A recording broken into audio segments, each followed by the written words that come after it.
नमस्कार दोस्तों, आपका स्वागत है एक और ताज़ा तरीन वीडियो में। मौजूद हैं हिमाचल प्रदेश और पंजाब की सीमा पर स्थित देश की सबसे बड़ी झील गोविंद सागर झील। जैसा कि आप पीछे देख पा रहे होंगे, लगभग 100 किलोमीटर एरिया में फैली झील भारत की सबसे बड़ी झील मानी जाती है। और इस झील का जो पानी है वो भारत के यानी उत्तर भारत के 5 राज्यों में यानी 4 राज्य और एक केंद्र शासित प्रदेश में इसका पानी जाता है। और इसी पानी को आगे रोककर विश्व के सबसे बड़े और सबसे विशालकाय भव्य भाखड़ा नांगल डैम में इस पानी को रोका जाता है। वहाँ से सिंचाई के लिए और साथ ही साथ जो एक बिजली बनाने का काम है वो किया जाता है। और उस जो बिजली की सप्लाई है वो भी उत्तर भारत के जो प्रमुख राज्य हैं राजस्थान, हरियाणा, पंजाब, हिमाचल प्रदेश और दिल्ली में उसकी सप्लाई की जाती है। 1944 जब भारत आज़ादी की लड़ाई लड़ रहा था और एक ये जो पूरा समूचा एक संयुक्त पंजाब था, आज ये 3 राज्यों में बढ़ चुका है। उस समय इसके जो गृह मंत्री थे, किसानों के मसीहा चौधरी सर छोटू राम थे। और ये जहाँ हम मौजूद हैं ये बिलासपुर का क्षेत्र है। और बिलासपुर के राजा और सर छोटू राम के बीच में एक समझौता हुआ किसानों की बेहतरी के लिए, कि किसानों की बेहतरी के लिए उनके लिए सिंचाई के पानी उपलब्ध कराने के लिए। जैसा कि हरियाणा में ही एक क्षेत्र है दक्षिणी हरियाणा, जो कि पानी के लिए एक तरीके से तड़पता हुआ देखा जा सकता है। अगर ये योजना नहीं लाई गई होती तो शायद जो थोड़ा बहुत पानी दक्षिण हरियाणा के हिस्से आता है वह भी नहीं मिल पाता।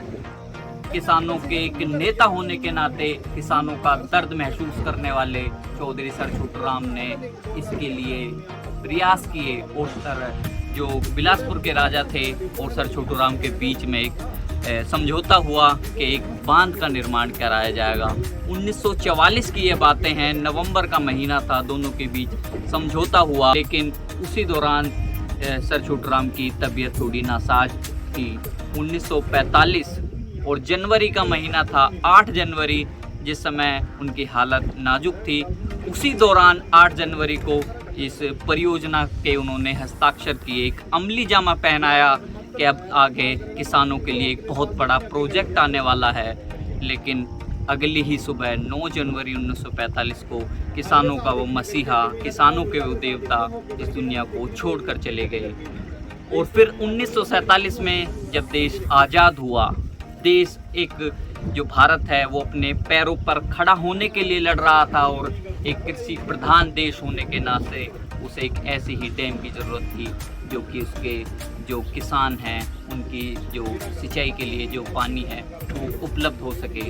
फिर एक लंबे प्रयास हुए किस तरीके से इसको पूरा किया जा सकता है। जो देश के पहले प्रधानमंत्री थे पंडित जवाहरलाल नेहरू जी, उनकी देखरेख में सन 1955 में इस जो पूरी परियोजना है उसकी शुरुआत हुई।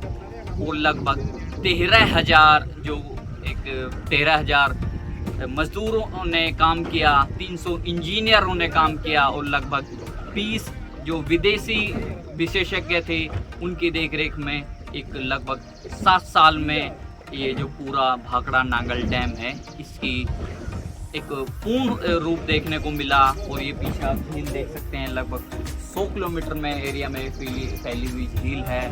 और आगे इससे लगभग 2-2.5 किलोमीटर आगे वो भाखड़ा नांगल डैम है जिसकी 740 फीट ऊंचाई है। और जब वहाँ से पानी गिरता है उसी ऊर्जा से बिजली उत्पन्न होती है। और जो उत्तर भारत के राज्य हैं उनको सिंचाई के लिए पानी भी मिलता है। सिंचाई के साथ साथ पीने के लिए भी एक अच्छा जो पानी है जो आपके घरों तक जाता है वो इस परियोजना की ही देन है। तो आपको पीछे का दृश्य भी दिखाया और बीच बीच में आपको जो एक भाखड़ा नांगल डैम है उसकी भी तस्वीरें आपको दिखाएंगे। और जो अगर ये परियोजना ना होती तो खासकर दक्षिण हरियाणा और जो ऐसी जो सूखे ग्रस्त एरिया हैं वहाँ के किसान को पीने तक के पानी के लिए भी मुयस्सर था।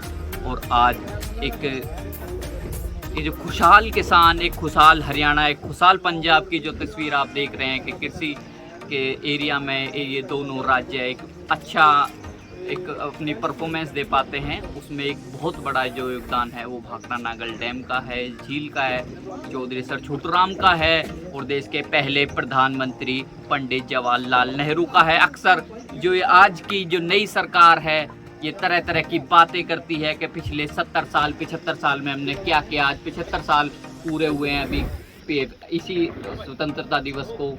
तरह तरह के आरोप लगाए जाते हैं कि हमने क्या किया है, हमने ये किया है। पीछे देख सकते हैं इस तरह की परियोजना के बारे में जहां आज सोचना भी असंभव लगता है।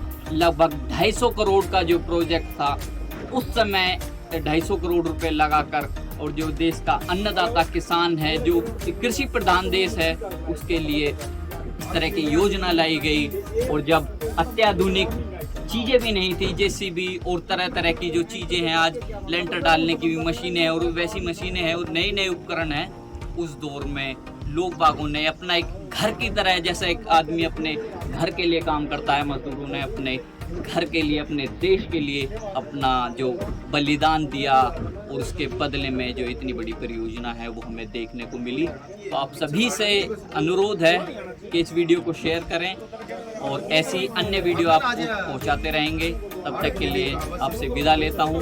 मैं हूं प्रशांत चौधरी और आप देख रहे थे जाट्स यूनाइटेड।